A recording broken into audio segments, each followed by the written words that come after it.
That fear you feel about speaking up at work, the one that keeps you quiet in meetings and awake at 2 in the morning, you did not create that fear. It was built on purpose. And today I'm going to show you the blueprint because once you see how fear gets manufactured, you can stop it from running your life. One of the most important things to look at when we're dealing with workplace abuse is shame. A lot of people feel shame that they're being a target and shame for being afraid.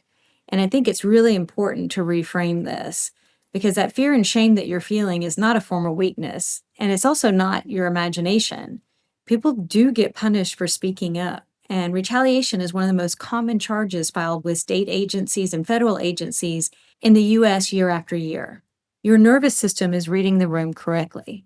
But what we want to avoid is getting to a place where we're so silent that we kind of form a shame spiral. And it's a trap. We feel afraid, then ashamed of being afraid, then silent about both. And that shame can be what keeps us from reaching out for help. It keeps our fear private, and private fear never gets solved. Many of those who work in HR understand how fear gets manufactured. It's baked into the very design of how we handle employee complaints. Ambiguity, vague policies, vague expectations, and vague consequences all lead to a climate of fear. When nobody knows exactly where the line is, everyone stays far away from it. Ambiguity is cheaper than enforcement. We make examples of people. One person gets visibly punished for pushing back, and the lesson lands on 100 people who watched. The company never has to threaten anyone directly again. Isolation is also really powerful. The quiet discouragement of comparing notes, say about pay, about treatment, about the boss. Fear grows in isolation and dies in comparison. There is a reason talking about pay is discouraged, even where it's legally protected. And then we also see even the performance review can be used as a type of leash. Subjective ratings that can swing on relationship rather than results. Or when your rating depends on being liked by the person harming you, silence can feel like a strategy. Chronic workplace fear keeps the threat system switched on. Sleep, concentration, memory, health, all of it can degrade when we're in this constant state of fight or flight. People describe going foggy in meetings with the very boss they need to be the sharpest around. That is not a coincidence. The cruelest part about all of this is fear degrades exactly the capacities you need to defend yourself, which is why waiting for the fear to pass before acting never works. The fear does not pass while the threat is live. So what does someone actually do with this? You can't just decide to not be afraid. And you're right, you can't. Anyone who tells you to just be confident has probably never been in this spot. You do not fight fear with vague wishes that it will disappear. You fight it with specificity. And we can do this with something simple like a fear audit. And that begins with one simple step. Just name the exact feared outcome. Not something bad will happen. Write the actual sentence.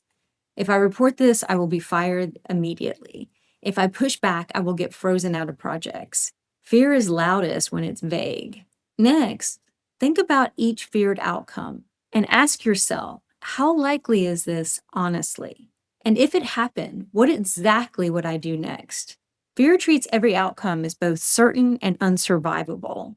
It is almost always neither. And then notice which fears shrink and which ones do not. Most shrink under specificity and scrutiny. The ones that stay big are likely real risk, and real risks get managed with real tools. Documentation, for example, can be one of the single biggest fear reducers that exists. A person with a contemporaneous record is not hoping to be believed. They are holding proof, which creates a different posture and different sleep. So knowing your numbers, runway, savings, what the cost of 3 months without a job would actually be, a real deep dive into the finances to see what you could cut, where you could borrow, what things actually look like is critical here. The more information, the better.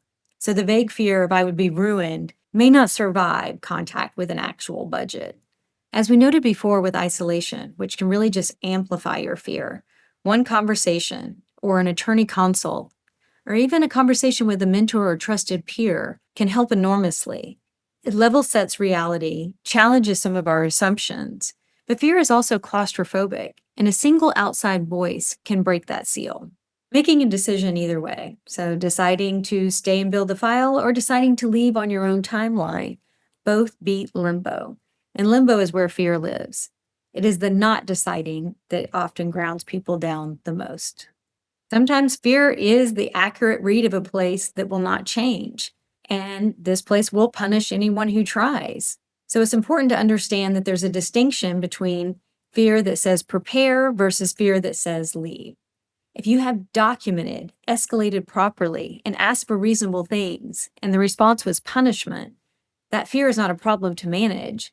It's a conclusion to act on. Leaving a place that manufactures fear is not the fear winning. Staying silent for years is the fear winning. Leaving on your own terms with your record and your health is you winning. And you leaving can also come with a negotiated exit, but not unless you have documentation in place. So not only is it helpful for negotiating the terms, but as I said before, it's one of the biggest fear reducers. So if you're struggling at all with any part of that, check out the description below for a free guide, a link on how to walk through this entire process.